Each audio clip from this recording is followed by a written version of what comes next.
오늘 함께 나눌 말씀은 요한복음 9장 13절부터 18절까지입니다. 오늘 말씀을 함께 읽어볼게요. 13절입니다.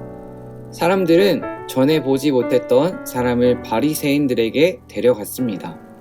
예수님께서 진흙을 만들어 그 사람의 눈을 뜨게 해준 날은 안식일이었습니다. 바리새인들은 다시 그 남자에게 그가 어떻게 보게 되었는지를 물었습니다. 그 사람이 이렇게 대답했습니다. 그분이 진흙을 내 눈에 발랐습니다. 내가 씻었더니 보게 되었습니다.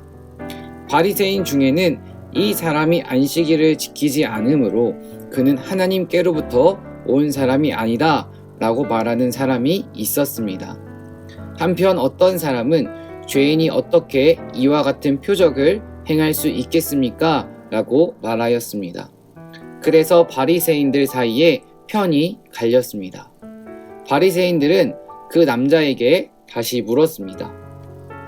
그분이 당신의 눈을 뜨게 하였는데 당신은 그 사람에 대해 어떻게 생각합니까?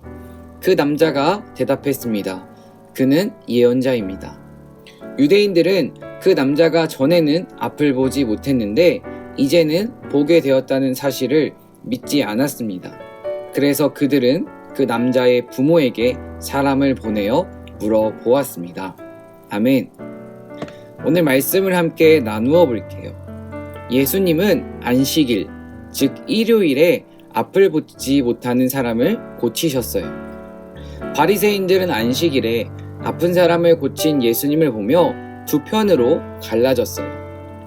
한편은 예수님이 사람을 고치는 일을 해서 안식일을 어겼으니까 하나님이 예수님을 보내셨을 리가 없다고 소리쳤어요.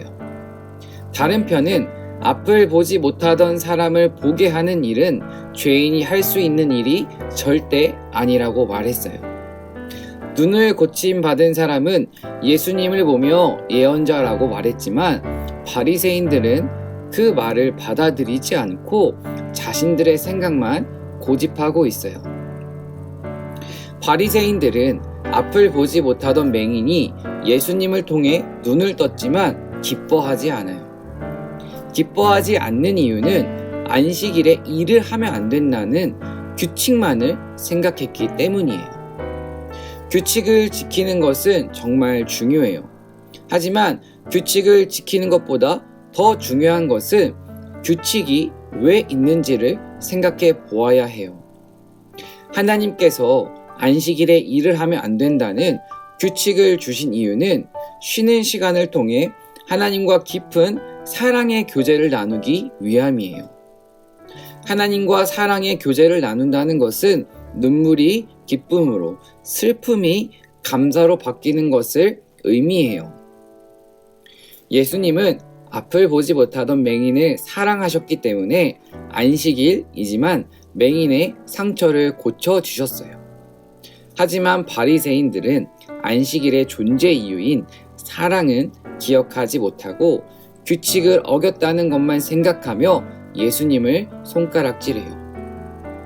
마음의 눈이 열린 사람만이 눈에 보이지 않는 예수님의 사랑을 경험할 수 있어요. 오늘 말씀을 통해 예수님, 눈에 보이지 않는 예수님을 볼 수 있는 마음의 눈이 열리게 해주세요 라고 기도하는 아동부 친구들이 되길 소망합니다.